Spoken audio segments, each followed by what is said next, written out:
Hello everyone, welcome back to सा planner.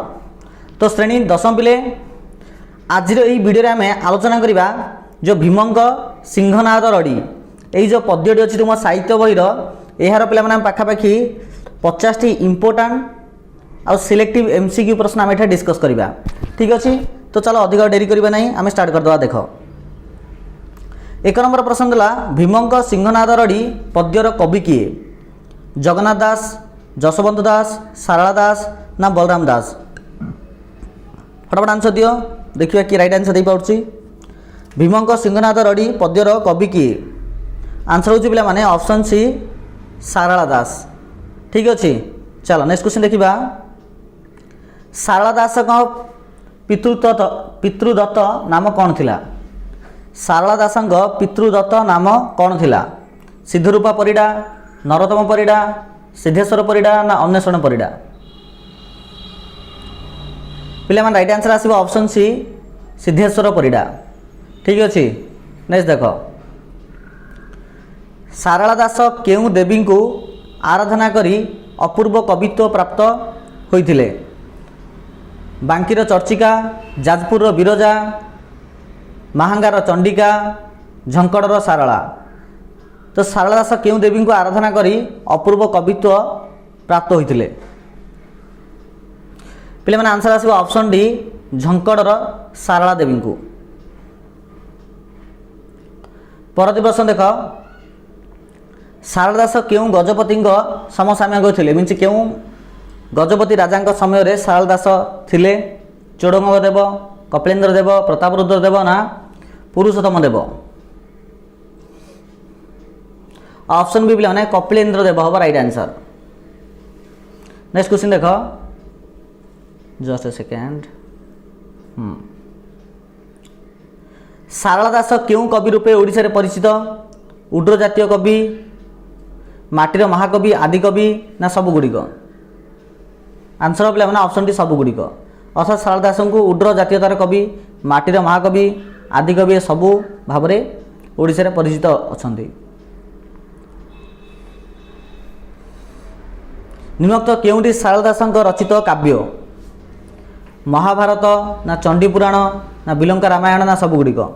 कौड़ा सारला दास रचित अटे? ऑप्शन डी पिला माने सब गुड़िक। मीन्स महाभारत, चंडीपुराण, बिलंका रामायण सब जाक सारला दास लिखिछंती। ठीक अच्छे। 7 नंबर प्रश्न देला सारला दास संबंध में कौड़ा सत्य नुहे बेले कौड़ा मिथ्या अटे? ऑप्शन ए देला सारला दास ओडिया रे महाभारत, विचित्र रामायण प्रभृति ग्रंथ लिखा बेले हिंदी, बंगला और असमिया भाषा रे यह चिंता मध्य कर जाय नथिला। एटा ठीक अच्छे ना?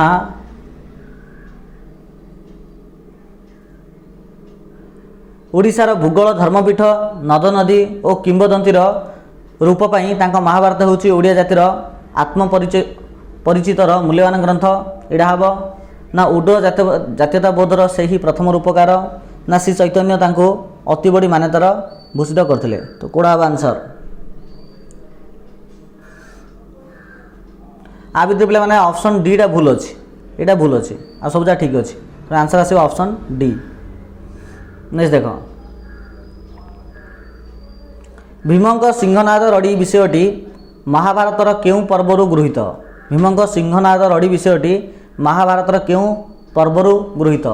गदा पर्व, वन पर्व, विराट पर्व, भीष्म पर्व?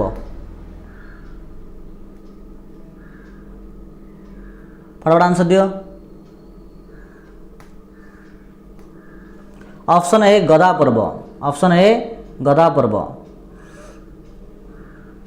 भीमंक सिंहनाद रड़ी कविता रे शिवं को केउ नाम रे संबोधन कर जायछि? त्रिपुरारी, पशुपति, त्रिलोचन ना सब गुड़िक? ऑप्शन डी पिला माने सब गुड़िक आंसर। अर्थात शिवं को त्रिपुरारी, पशुपति, त्रिलोचन ये सब जाक कह जायछि। ईश्वर विश्वनाथ शूलपाणी बोली क्या कह जायछि? श्रीकृष्ण को, दुर्योधन को, महादेव को ना भीम को? ईश्वर विश्वनाथ शूलपाणी बोली महादेव शिव को कह जायछि। भीमंक सिंहनाद रड़ी कवितार कहुवा मान गोविंद किए? भीम, सहदेव, दुर्योधन, महादेव। मानगोविंद बोली दुर्योधन को कहुई। ऑप्शन सी हम। पर प्रश्न देख, भीमक सिंहनाद रड़ी कवितार वर्णित पवनसुत किए? हनुमान ना भीम ना दुर्योधन ना महादेव? पवनसुत बोली क्या कहुई? पवनसुत बोले सुत अर्थ पुत्र, पवन अर्थ पवन, पवनर पुओ किए?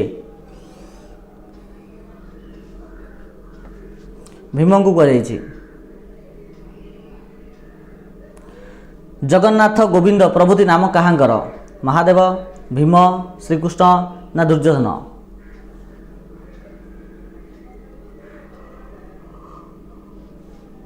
ऑप्शन सी श्रीकृष्ण अटे। ध्यानेण चिंतिला से पांडव सुंदर रेखांकित पदटी क्या कहुई? पांडव सुंदर, युधिष्ठिर, सहदेव, भीम ना अर्जुन? क्या कहुई? भीम को कहुई। ऑप्शन सी भीम को।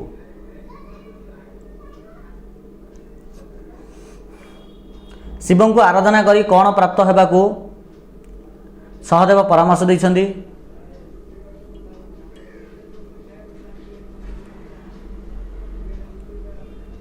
ऑप्शन बी सिंहनाद। शिव को आराधना करी सिंहनाद प्राप्त होगा को सहदेव परामर्श देइछन्ति। सिंहनाद वाद्य क्यों निर्मित? सिंह मुखरे, व्याघ्र मुखरे, महिष सिंहरे ना गंडा सिंहरे? कौथरे? महिष सिंहरे।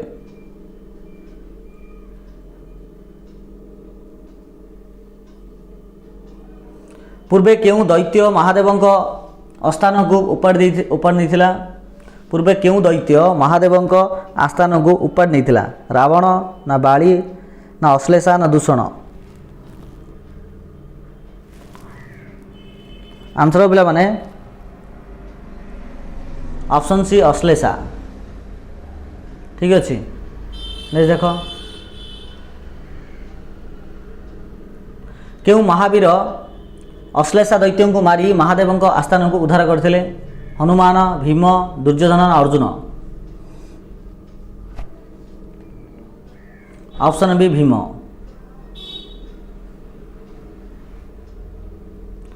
भीमक वीरत्व मुग्ध होई किए तांको वर जाइथिले? महादेव ना श्रीकृष्ण ना पार्वती ना ब्रह्मा? महादेव। नेक्स्ट क्वेश्चन देख,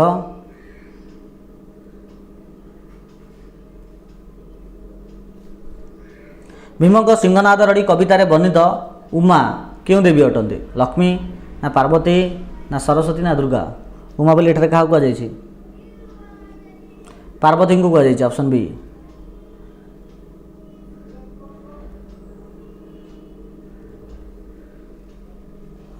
दुर्योधन आत्मरक्षा निमंते केउंठारे आत्मगोपन करथिले? व्यास सरोवर रे, रवींद्र सरोवर रे, शिव सरोवर रे ना ब्रह्म सरोवर रे? केउंठारे आत्मगोपन करथिले? व्यास सरोवर रे आत्मगोपन करथिले।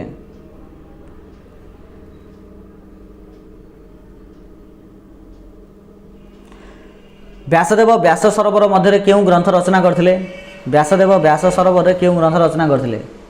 से रचना करथिले मुख्यतः महाभारत और अष्टादश पुराण ए दुटा रचना करथिले।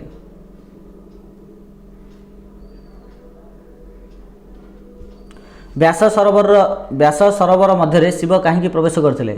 व्यास सरोवर रे दक्ष यज्ञ पर निजको शीतल करने को प्रवेश करथिले।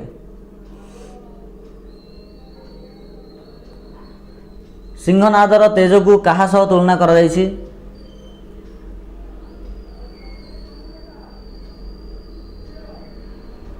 सिंहनादर तेज को कहा सह तुलना कर जायछि? सूर्य सहित तुलना कर जायछि। ठीक अछि।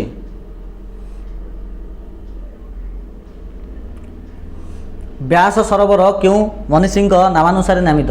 व्यास सरोवरटा क्यों मनीषी नामानुसार नामित? महर्षि व्यास। महर्षि व्यास।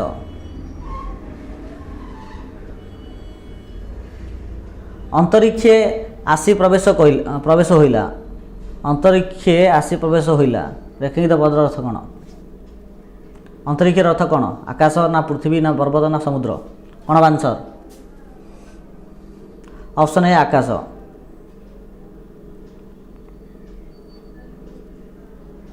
किए सिंहनाद को ओठरे लगाई बजाइले? किए सिंहनाद को ओठरे लगाई बजाइले? भीम, सहदेव, श्रीकृष्ण ना अर्जुन?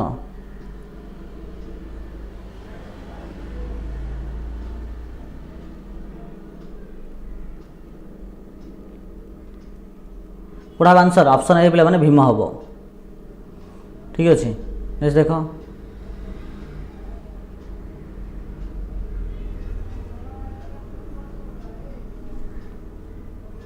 भीमंक प्रथम रड़ी रे कहार निद्रा भंग होला? भीमंक प्रथम रड़ी रे कहार निद्रा भंग होला? दुर्योधन निद्रा भंग होला। अमर मंडल क्या कहुई? अमर मंडल बोली? अमर मंडल बोली मुख्यतः देवलोक को कहुई। Option C.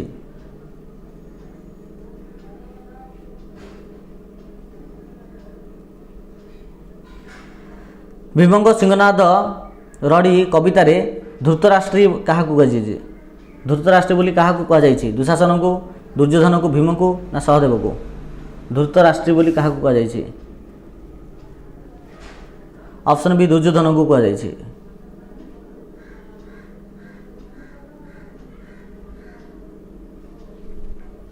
नेक्स्ट क्वेश्चन देख भीमर तृतीय रड़ी को सह्य कले दुर्योधन कौन होता? दुर्योधन चिरंजीवी होता बेले अमर होता। क्रोधरे धरुथिबा दुर्योधन को कवि क्या सह तुलना करछन्ति? क्रोधरे थरुथिबा दुर्योधन को कवि क्या सहित तुलना करिसेंति एही कविता माध्यम रे?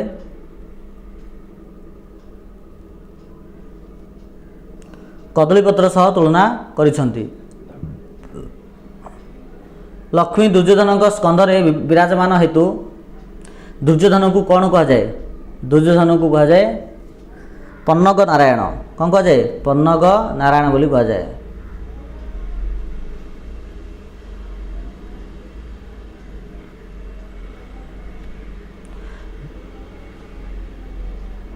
दुर्योधन पदपादरे कौन फुटुला बोली सारला महाभारत वर्णन करछन्ति?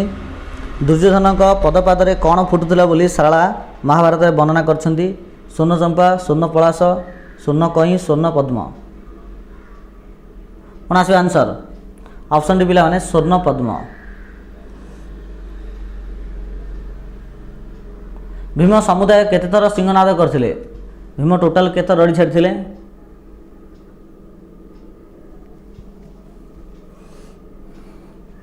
ऑप्शन बी 2 थर ना 3 थर? 3 थर आसो बोले। ऑप्शन सी 3 थर आसो।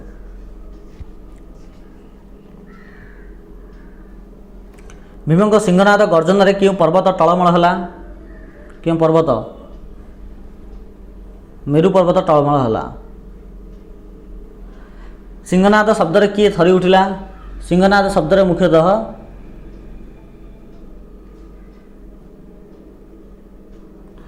अनंत नाग, गरुड़, ब्रह्मलोक ना विष्णुलोक?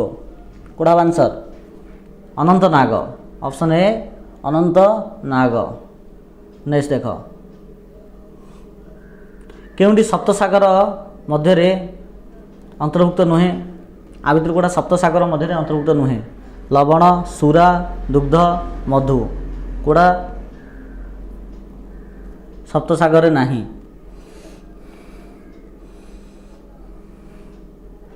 मधु नाही। आ बाकी जो अच्छी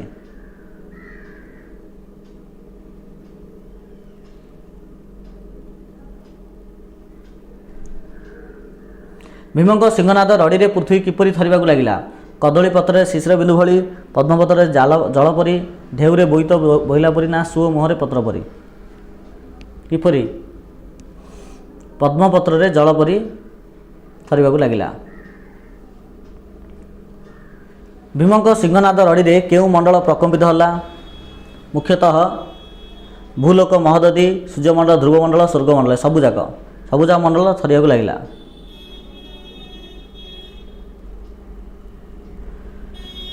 शिव सिंहनाद को क्यों मार्ग में जाई भीमଙ୍କ हस्तरे अवस्थापित होगा निर्देश देले?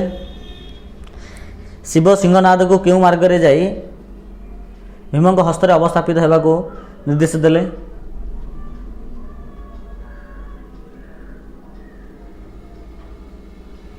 आकाश मार्ग रे। ऑप्शन ए आकाश मार्ग रे। भीमଙ୍କୁ सिंहनाद प्रदान करिया पूर्वरु भीमଙ୍କୁ सिंहनाद प्रदान करिया पूर्वरु शिव कहा सह परामर्श करथिले? शिव मुख्यतः पत्नी पार्वती सह परामर्श करथिले। व्यास सरोवर मध्य जल बलपूर्वक पशिले कौन हुए? व्यास सरोवर मध्य बलपूर्वक पशिले कौन हुए?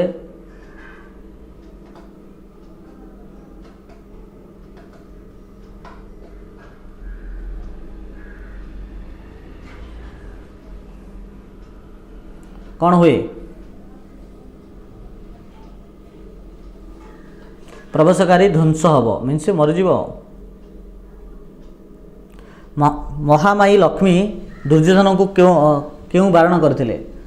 महामाई लक्ष्मी दुर्योधन को कौन बारण करथिले? तांको बारण बोले मना करबा मना करथिले जे सरोवर बाहर को जीवाकू मना करथिले बोले जाना बोली कहिथिले। क्यों उपाय दुर्योधन व्यास सरोवर बाहरिबे बोली सहदेव कहिले? क्यों उपाय दुर्योधन व्यास सरोवर बाहरिबे बोली सहदेव कहिथिले? सिंहनाद वादन द्वारा बाहरिबे बोली कहिथिले।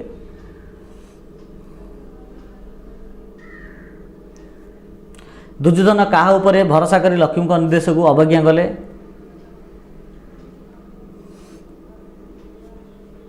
सशक्ति और पराक्रमा उपरे विश्वास करी। ठीक अच्छे। नेक्स्ट देख दुर्योधन युद्धम देही डाकरा देही सम्मुख युद्ध में अवतीर्ण होगा तांकर क्यों चरित्र को प्रकट करिछि? एटा तांकर क्षत्रियोचित दाम्भिकता को प्रकट करिछि। सारलांका सृष्टि दुर्योधन एक क्यों प्रकार योद्धा अटे?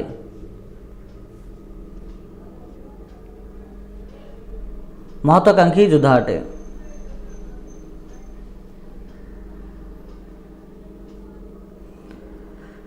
दुर्योधन कहार अभय क्रोड़ रे आश्रित थिले? से मुख्यतः माता लक्ष्मी अभय क्रोड़ रे आश्रित थिले।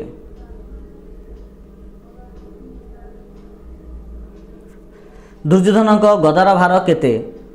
दुर्योधन जो गदा व्यवहार करते तार ओजन केते? तार ओजन होउची